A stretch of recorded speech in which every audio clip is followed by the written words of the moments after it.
Hello everyone, आपका फिर से स्वागत है ट्रेडिंग जर्नी की इस चैनल पे। तो हम बात कर रहे थे इंडिकेटर्स की। ट्रेडिंग में इंडिकेटर्स कौन कौन से होते हैं। तो पहला इंडिकेटर हम लास्ट वीडियो में देखा था ADX। आज बात करते हैं ATR बैंड की।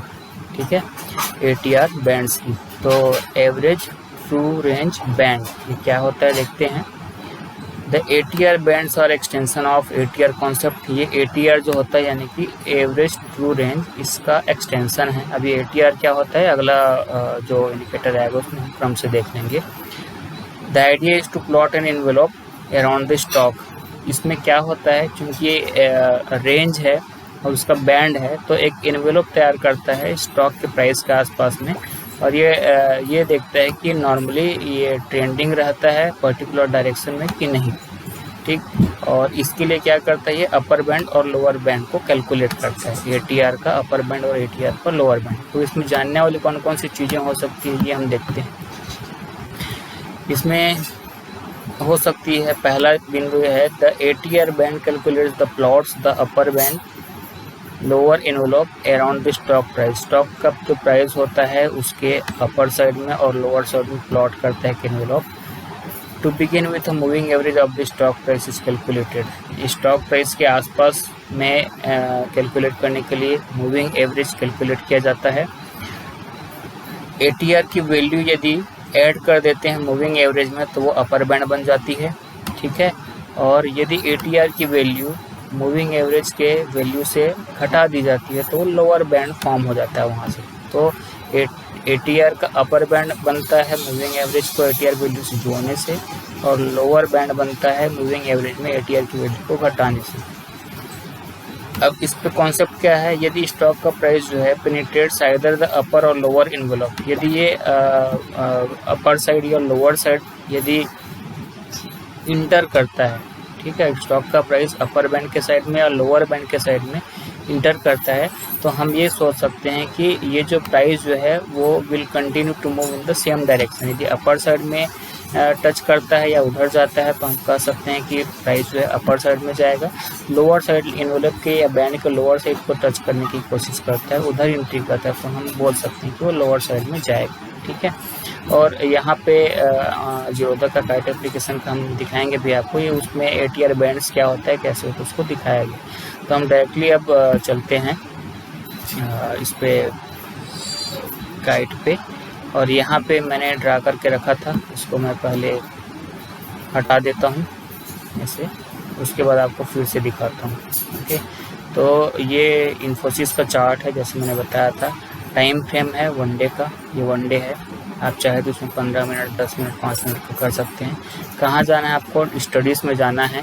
ठीक है, स्टडीज़ में जाने के बाद में आपको क्या करना है, स्टडीज़ में जाने के बाद में ये पहला था ADX DMS, दूसरा जो है ATR बैंड। तो ATR बैंड्स पे हम क्लिक करेंगे। ठीक है, ये ATR बैंड्स लिखा हुआ है, यहाँ पे क्लिक करेंगे।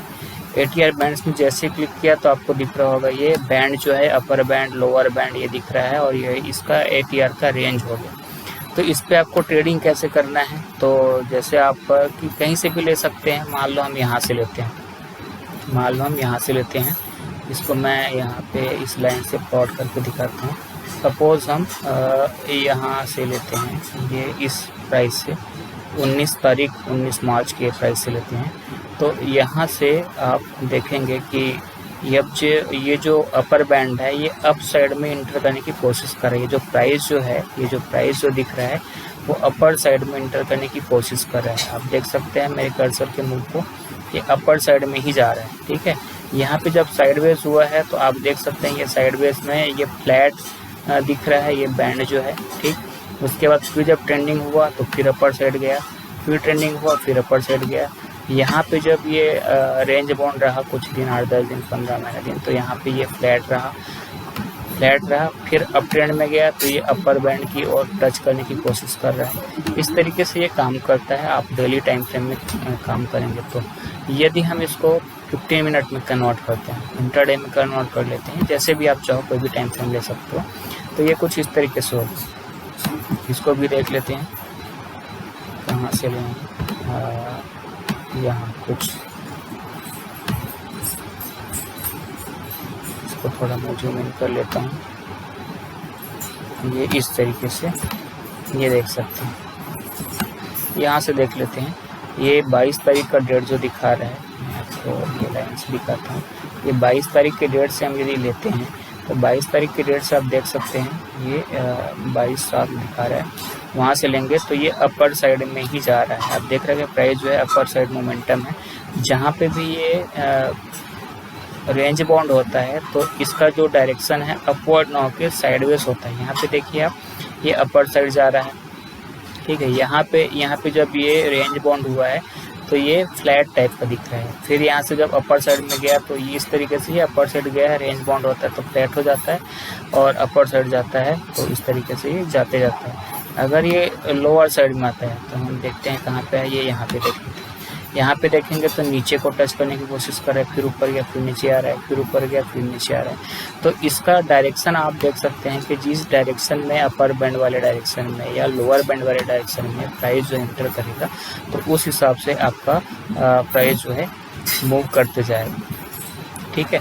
आप दूसरा तरीके से और क्या दे सकते हैं, जैसे ये बैंड है अपर बैंड और लोअर बैंड, तो लोअर बैंड जो है यदि अप ट्रेंड में है तो आप स्टॉप लॉस कैसे करेंगे, लोअर बैंड का जो भी होगा लोअर बैंड वहाँ पे आप रख सकते हैं, ठीक है। लोअर बैंड पे रख सकते हैं। ये लोअर बैंड का नीचे वाला हिस्सा है, जब अप ट्रेंड में है तो इसके बाद ये लोअर बैंड गया, ये ऊपर गया, फिर ये आया, फिर ऊपर गया, फिर ऊपर गया। ये अप साइड में आपका ये स्टॉप लॉस यहाँ पे डाल सकते हैं।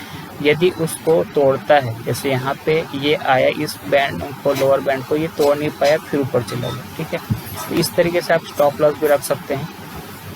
यहाँ पे देखते हैं कहाँ पे आया, ये नीचे आया था, ये भी उसके ऊपर था, लेकिन इसको यहाँ पे मैं एक लाइन दिखाता हूँ।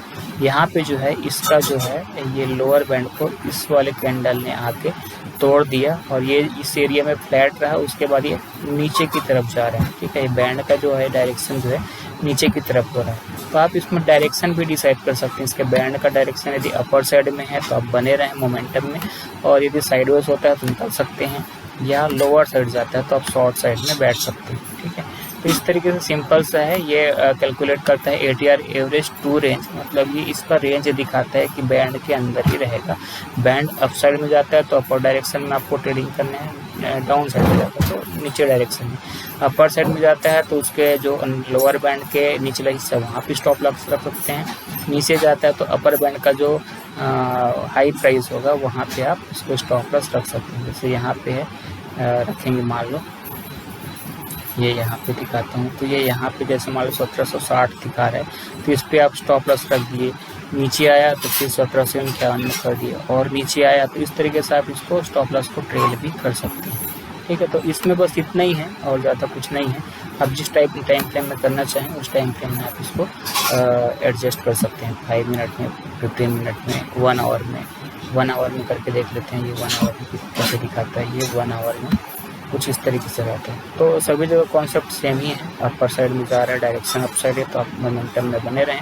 नीचे साइड जाता है तो आप नीचे साइड के हिसाब से मोमेंटम में बने रहें, ठीक है। तो मुझे लगता है आप लोगों को समझ में आया होगा। तो आप लोग रिपीट करके देखिएगा, क्लियरली आपको समझ में आएगा। तो आज के लिए इतना ही। अगला जो भी इंडिकेटर होगा उस पर अपन फिर बात करेंगे, जो भी नेक्स्ट इंडिकेटर होगा। और यदि आपको ये जानकारी अच्छी लगी तो आप चैनल को सब्सक्राइब करें, लाइक करें, शेयर करें। और डीमैट अकाउंट जैसे मैंने बताया, काइट का जो एप्लीकेशन है जीरोधा, तो उस पर मैं अकाउंट है, मैं उस पर ट्रेडिंग करता हूँ। तो आप जीरोधा या आप स्टॉक में किसी में भी आप डीमैट अकाउंट खोलना चाहते हैं तो डिस्क्रिप्शन बॉक्स में लिंक दिया हुआ है, वहाँ आप जाकर डीमैट अकाउंट खोल सकते हैं। तो आज के लिए इतना ही, मिलते हैं नेक्स्ट वीडियो में। तब तक टेक केयर, बाय बाय।